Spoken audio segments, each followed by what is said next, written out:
2009 সালে কিন্তু তাকে খুঁজে পাওয়া যায়নি, জনগণ বিসর্জন দিয়েছিল। স্বাভাবিকভাবে এই উদ্ধত্ত অহংকারের পতন জনগণের দ্বারাই হবে, এই বিশ্বাস আমাদের আছে। সাথে সাথে যেহেতু পূর্ব মেদিনীপুর জেলার কাঁথি সাংগঠনিক জেলা বিজেপির কার্যালয় থেকে আমি এই প্রেস বার্তা দিচ্ছি, আমি আমার হোম জেলা যেখানে আমি জন্মেছি, যেখান থেকে আমি একাধিকবার কাউন্সিলর, এমএলএ, এমপি ইত্যাদি হয়েছি, সেই জেলার দুটো আসনেই ভারতীয় জনতা পার্টির প্রার্থীকে নির্বাচিত করার জন্য পূর্ব মেদিনীপুরের নির্বাচক মণ্ডলীকে বিশেষভাবে কৃতজ্ঞতা এবং শ্রদ্ধা জানাচ্ছি আমার পক্ষ থেকে। তারা বিরোধী দলনেতার পাশে দাঁড়িয়েছেন এবং বিরোধী দলনেতার মাধ্যমে নরেন্দ্র মোদীজির হাত শক্তিশালী করেছেন এবং একটি কেন্দ্রে প্রায় 62,000, আরেকটি কেন্দ্রে প্রায় 50,000-এর কাছাকাছি ভোটে আমরা নির্বাচিত হয়েছি এবং এর ফলে পূর্ব মেদিনীপুর জেলায় তৃতীয়বারের জন্য যিনি প্রধানমন্ত্রী হবেন নরেন্দ্র মোদীজি, তার কাছ থেকে আমরা আমাদের সাংসদ দুজন সাংসদ কোনো দলের সাংসদ না হয়ে প্রকৃতপক্ষে জনগণের সাংসদ হিসেবে কাজ করবেন, এই বিষয়ে আমারও নিজস্ব নজরদারি থাকবে। সাথে সাথে আমি যে বিধানসভা কেন্দ্র থেকে মাননীয়া মমতা ব্যানার্জিকে 2021 সালে পরাজিত করেছিলাম, সেই নন্দীগ্রাম বিধানসভাতে এবারে অভিজিৎ গাঙ্গুলি মহোদয়কে কয়েক হাজার ভোটে লিড দেওয়ার জন্য আমি নন্দীগ্রামের নির্বাচক মণ্ডলীকে বিশেষভাবে প্রণাম, কৃতজ্ঞতা জ্ঞাপন করছি যে নন্দীগ্রামের আজকের এই নির্বাচনের ফল এবং নন্দীগ্রাম থেকে আমার কয়েক হাজার ভোটে এগিয়ে রাখা, আশা করি পিসি ভাইপোর কোম্পানি যে ভাঙা ক্যাসেটটা বাজান, সেটা দয়া করে আর ভবিষ্যতে বাজাতে পারবেন না। নন্দীগ্রামের জনগণ কার সঙ্গে আছে আজকের গণনাতে আরেকবার তারা প্রমাণ করে দিয়েছে। তারা তাদের প্রিয় বিধায়ক, সাথী বিধায়ক বা তাদের সেবক শুভেন্দু অধিকারীর সঙ্গেই তারা আছেন। আজকের এই ফলাফলে সেটা তারা প্রমাণ করেছেন, তার জন্য কৃতজ্ঞতা। প্রশ্ন আছে? সংখ্যাগরিষ্ঠতা পায়নি তৃণমূল বিজেপি, তো সেক্ষেত্রে মোদী সাহার পদত্যাগ করা উচিত কথা বলেন মমতা ব্যানার্জি। কেন সংখ্যাগরিষ্ঠতা পায়নি? সংখ্যাগরিষ্ঠতা পায়নি কেন? মমতা ব্যানার্জি তিনি 2001 সালে প্রি পোল অ্যালায়েন্স করেছিলেন পশ্চিমবঙ্গ বিধানসভায় কংগ্রেসের সঙ্গে। মমতা ব্যানার্জি 2006 সালে প্রি পোল অ্যালায়েন্স করেছিলেন বিজেপির সাথে। 2011 সালে মমতা ব্যানার্জি কংগ্রেসের সঙ্গে প্রি পোল অ্যালায়েন্স করেছিলেন এবং কংগ্রেসকে বেশ কয়েকটা মন্ত্রিত্ব ছেড়েছিলেন।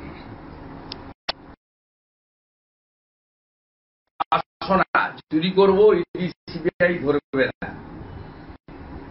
এই বাসনায় জল ঢেলে দিয়েছে চন্দ্রবাবু নাইডু টিডিপি।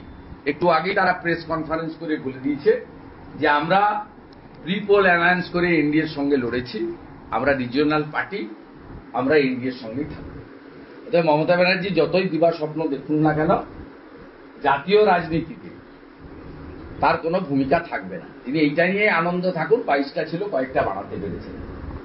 এবং এটা সম্ভব হয়েছে, মুসলিমরা পশ্চিমবাংলা তারা চাকরি চান না, তারা তাদের যে লাইভলিহুড সেটা আরো ভালো হোক চান না, তারা পাকা বাড়িতে থেকে পরিশ্রুত পানীয় জল, ভালো হসপিটাল চান না, তারা চান যে অ্যাপিজমেন্ট কেউ করুক, আমরা সেই তোষণের রাজনীতিতে ভোট দিই। সেই কারণে 100 জন মুসলিমের মধ্যে 92 জন মুসলিম মমতা ব্যানার্জির পার্টিকে আজকে ভোট দিয়েছে। সেই কারণে তিনি এবারেও 46%-এর বেশি ভোট পেয়ে জিতেছেন। আর সিপিএম কংগ্রেস তাদের যে ভোট ছিল 12-13%, তারা 10%-এর নিচে পেয়েছে। তাদের 2-3% ভোট সরাসরি টিএমসির দিকে গেছে এবং ভারতীয় জনতা পার্টির তার যে ভোট 2021 সালে 38.13, সেখান থেকে 1%-এর বেশি ভোট আমরা বাড়াতে পেরেছি এবং প্রায় 100 অ্যাসেম্বলি সেগমেন্টে আমাদের বিজেপির প্রার্থীদের লিড রয়েছে পশ্চিমবঙ্গে। আমরা হয়তো 21+ সিটের আশা নিয়ে কাজ করেছিলাম, আমাদের আশাও ছিল, সে কথা আমি একাধিকবার বলেছি যে আমরা টিএমসির থেকে একটা হলেও বেশি পাবো। ডক্টর সুকান্ত মজুমদার মাননীয় সভাপতি তিনিও একই কথা বলেছেন। তা আমরা হয়তো 12তে আটকে গেছি যোগ বিয়োগের অঙ্কে, কিন্তু মমতা ব্যানার্জির এসব দিবা স্বপ্ন কখনোই পূরণ হবে না, তিনি নিশ্চিত থাকতে পারেন। কাঁথি এবং তমলুকে মুখ্যমন্ত্রীদের ষড়যন্ত্রে রাজনীতির অভিযোগ চললেন। আপনি যিনি অবজারভার এসছেন তার কাছ থেকে জেনে নেন। আপনাদের এত মিডিয়া, এত লোকজন, এত কিছু থাকার জন্য শুভেন্দু অধিকারীকে দমাতে পারছে না, শুভেন্দু অধিকারীকে আত্মসমর্পণ করাতে পারছে না, শুভেন্দু অধিকারীর বাড়িতে রেড করে টাকা পাচ্ছে না, শুভেন্দু অধিকারীকে জেল খাটাতে পারছে না, শুভেন্দু অধিকারীর পাড়াতে বাড়ির সামনে এক ঝুড়ি লোক নিয়ে হেঁটে গদ্দার গদ্দার চিৎকার করেও কিছু করতে পারছে না। পূর্ব মেদিনীপুরের লোক হিংসার জ্বালা যন্ত্রণা থেকে আজকে তমলুক এবং কাঁথি গণনা কেন্দ্রে সারাদিন ছিলেন। আমি মনে করি শুধু নির্বাচক মণ্ডলীর অপমান নয়, তাদেরও অপমান। তারা সারাদিন ধরে গণনা পর্যবেক্ষণ করেছেন। মমতা ব্যানার্জির এই মিথ্যাচারের উত্তর আপনারাই দিয়ে দিতে পারবেন, আমাকে দেওয়ার দরকার নেই। কংগ্রেস খাতা খুললেও দেখা যাচ্ছে আহমেদাবাদ সিপিএম তারা শূন্য, এবারও শূন্য। মানে না, এই পার্টিটা রিজেক্টেড হয়ে গেছে অনেক আগে। তাদের কাজটা কমপ্লিটলি, তাদের এই দ্বিচারিতার জন্য তাদের আজকে এই দুরাবস্থা হয়েছে। তারা এখানে বলছে চোর ধরো জেল ভরো, আর দিল্লিতে গিয়ে ইন্ডি জোটের নামে চোরেদের সঙ্গে বসে মিটিং করছে। এই ছবিগুলো দ্রুততার সঙ্গে মানুষের কাছে আসছে। তাই এই দ্বিচারিতার জন্য তারা এই জিনিস হচ্ছে। আর তাদের কিছু সিনিয়র ভেটারেন পার্টি মেম্বার রয়েছে, তাদের কিছু প্রাক্তন লোকজন রয়েছে, বয়স্ক লোকজন, তারা অন্ধের মতো সিপিএমকে ভোটটা দিচ্ছেন। এবং এর কারণে মূলত তারা হিন্দু ভোটগুলো কাটছেন। মুসলিম কমরেডরা কিন্তু তারা ম্যাক্সিমাম ভোটই তৃণমূল কংগ্রেসকে দিচ্ছে, যেহেতু মমতা ব্যানার্জি কমপ্লিটলি অ্যাপিজমেন্টের কথা বলেন। মুসলিমদের ইকোনমিক্যাল, ফাইন্যান্সিয়াল, এডুকেশন বা লাইভলিহুডের ডেভেলপমেন্টের কথা বলেন না, এমপ্লয়মেন্টের কথা বলেন না, কমপ্লিটলি অ্যাপার্টমেন্টের কাজ করেন।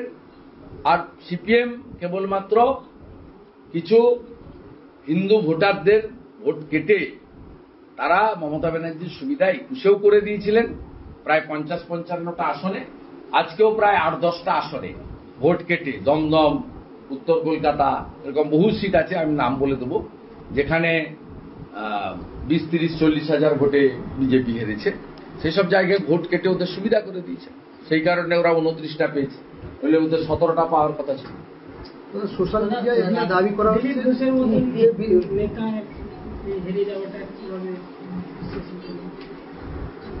না না, দিলীপ ঘোষ, দিলীপ দাকে ধরুন কার্যত হারিয়ে দেওয়া হয়েছে। মন্তেশ্বরে যে ভোট হয়েছে, এ ভোট কি অ্যাকচুয়াল রিফ্লেকশন নেই? আপনি বলুন, একটা লোকসভার কেন্দ্রে 7.5 লক্ষ ভোটে জিতছে, কি পপুলার ক্যান্ডিডেট! এ তো পুরনো দিনের আরামবাগের কথা আমাদের মনে করিয়ে দিচ্ছে, কেশপুরের নন্দরানী দলের কথা মনে করিয়ে দিচ্ছে, আরামবাগের বিনয় দত্তের কথা মনে করিয়ে দিচ্ছে, গড়বেতার সুশান্ত ঘোষের কথা মনে করিয়ে দিচ্ছে। এটা তো কমপ্লিটলি মানে ভয়ে আতঙ্কের পরিবেশ। আর এই যে বেনিফিশিয়ারি মানুষের হাতে টাকা পৌঁছে দেওয়া হচ্ছে, এইটা কেড়ে নেওয়ার হুমকি দেখানো হয়েছে। তার ফল কিছুটা ভাবে একদিকে তোষণ করে মুসলিমদেরকে কনসলিডেট করা হয়েছে, অন্যদিকে লক্ষ্মীর ভান্ডার কেড়ে নেব, অমুক চলে যাবে, অমুক দেব না, বন্ধ করে দেব, সাগর দিঘিতে বন্ধ করেছি, তোমার গ্রামেও বন্ধ হবে। এই যে হুমকি আর সীমাহীন নির্লজ্জভাবে সিভিল এবং পুলিশ প্রশাসনকে ব্যবহার করা, তার ফলে দিলীপদার মতো লোককেও বা বর্ধমান দুর্গাপুরের মতো আসন আমাদের অল্প ভোটে হারতে হয়েছে সামান্য। বিজেপির